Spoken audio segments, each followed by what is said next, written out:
Assalamualaikum warahmatullahi wabarakatuh. Perkenalkan, nama saya Sulfita Mawadda dari kelompok 6. Langsung saja, di sini saya akan menjawab pertanyaan dari beberapa kelompok yang sudah mengirimkan beberapa pertanyaannya untuk kelompok 6. Di sini pertanyaan dari kelompok 2. Pertanyaannya itu, mengapa laporan keuangan menyajikan neraca laporan laba rugi dan arus kas lebih dari 1 tahun? Jelaskan menurut kelompok Anda. Nah, sebelum menjawab pertanyaan tadi, di sini saya akan menjelaskan apa itu laporan keuangan. Jadi, laporan keuangan merupakan output dan hasil akhir dari proses akuntansi. Laporan keuangan inilah yang menjadi bahan informasi bagi para pemakai sebagai salah satu bahan dalam proses pengambilan keputusan. Nah, di samping sebagai informasi, laporan keuangan juga sebagai pertanggungjawaban atau accountability, sekaligus menggambarkan indikator kesuksesan suatu perusahaan dalam mencapai tujuannya. Nah, lalu untuk menjawab pertanyaan dari kelompok 2 tadi, jadi laporan keuangan menyajikan neraca laporan laba rugi dan arus kas lebih dari 1 tahun untuk mengetahui perkembangan ataupun penurunan posisi keuangan suatu perusahaan. Hal ini bertujuan untuk mengantisipasi langkah-langkah apa yang harus dilakukan jika proses keuangan mengalami penurunan, dan langkah-langkah apa yang dilakukan untuk mempertahankan kondisi posisi keuangan yang sedang baik gitu. Terus pertanyaan selanjutnya itu pertanyaan dari kelompok 4. Nah, pertanyaannya adalah, jelaskan mengapa catatan atas laporan keuangan atau Notes to Financial Report merupakan bagian yang tidak terpisahkan dari laporan keuangan secara keseluruhan.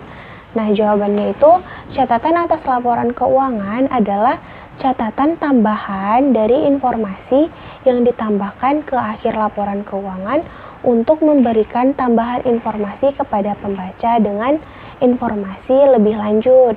Catatan atas laporan keuangan membantu menjelaskan perhitungan item-item tertentu dalam laporan keuangan, serta memberikan penilaian yang lebih komprehensif dari kondisi keuangan perusahaan. Lalu, catatan atas laporan keuangan dapat mencakup informasi tentang hutang, kelangsungan usaha, piutang, kewajiban, kontingensi, atau informasi kontekstual untuk menjelaskan angka-angka keuangan, misalnya untuk menunjukkan gugatan. Lalu, catatan atas laporan keuangan harus disajikan secara sistematis. Setiap pos dalam neraca laporan laba rugi dan laporan arus kas yang perlu penjelasan harus didukung dengan informasi yang tercantum dalam catatan atas laporan keuangan dengan memperhatikan ketentuan PSAK lainnya.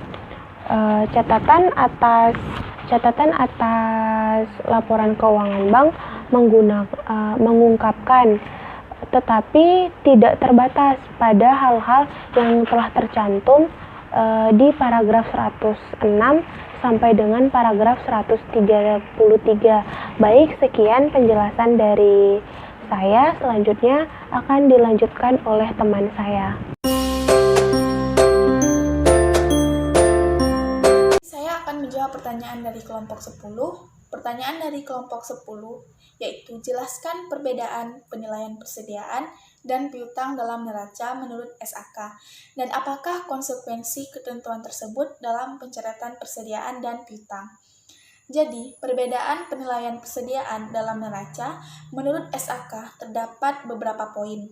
Yang pertama itu, Persediaan tidak hanya menunjukkan jumlah persediaan yang berada di gudang perusahaan saja, tetapi termasuk juga barang-barang milik perusahaan yang masih ada dalam perjalanan yang dititipkan pada perusahaan lain.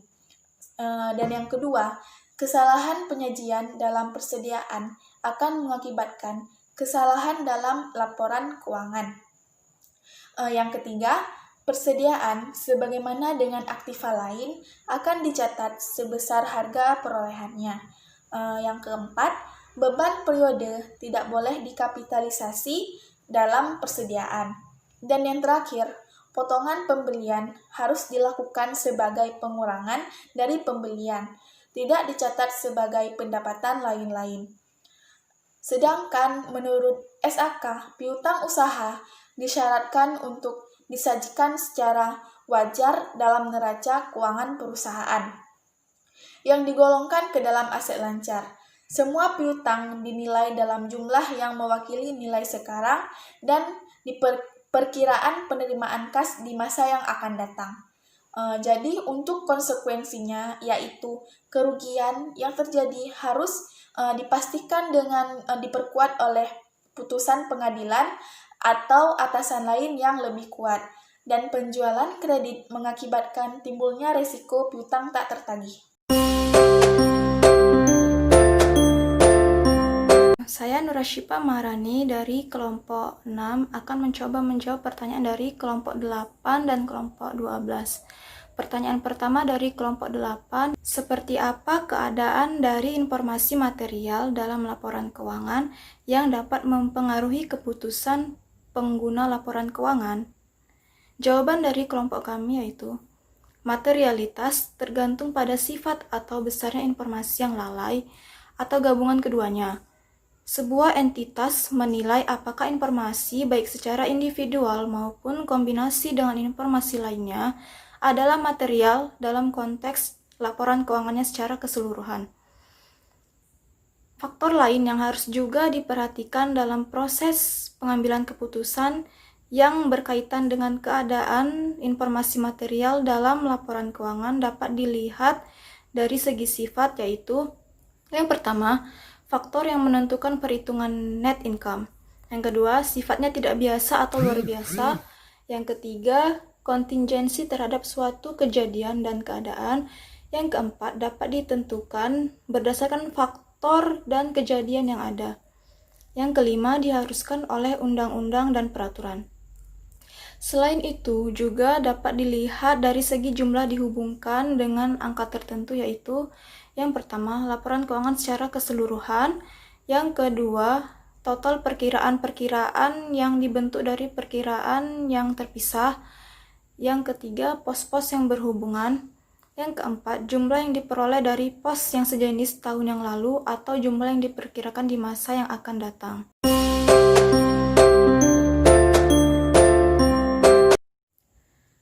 Pertanyaan selanjutnya yaitu dari kelompok 12, yang pertanyaannya adalah, bagaimana jika suatu perusahaan melakukan ketidakpatuhannya pada prinsip pengakuan penuh dalam pelaporan posisi keuangan yang aktiva tidak berwujudnya tidak dilaporkan dikarenakan ukuran objektivitasnya yang sulit untuk dinilai? Jawaban dari kelompok kami yaitu, laporan keuangan harus disajikan secara penuh, wajar, dan cukup. Konsep pengakuan penuh mewajibkan agar laporan keuangan didesain dan disajikan sebagai kumpulan potret dari kejadian ekonomi yang mempengaruhi perusahaan untuk suatu periode dan berisi cukup informasi sehingga membuat orang, baik umum atau investor, paham dan tidak salah tafsir terhadap laporan keuangan tersebut. Singkatnya, tidak boleh ada informasi penting atau kebutuhan informasi rata-rata investor yang hilang atau disembunyikan. Prinsip ini sangat diperlukan karena melalui laporan keuanganlah kita bisa tahu kondisi dari suatu perusahaan dan mengambil suatu keputusan dari perusahaan tersebut. Jika informasi yang disajikan tidak lengkap, maka hal tersebut akan dapat menyesatkan pemakainya. Oleh karena itu, seharusnya perusahaan memberikan keterangan tambahan informasi yang dapat berupa catatan kaki atau lampiran. Demikianlah pertanyaan dan jawaban yang telah kelompok 6 sampaikan.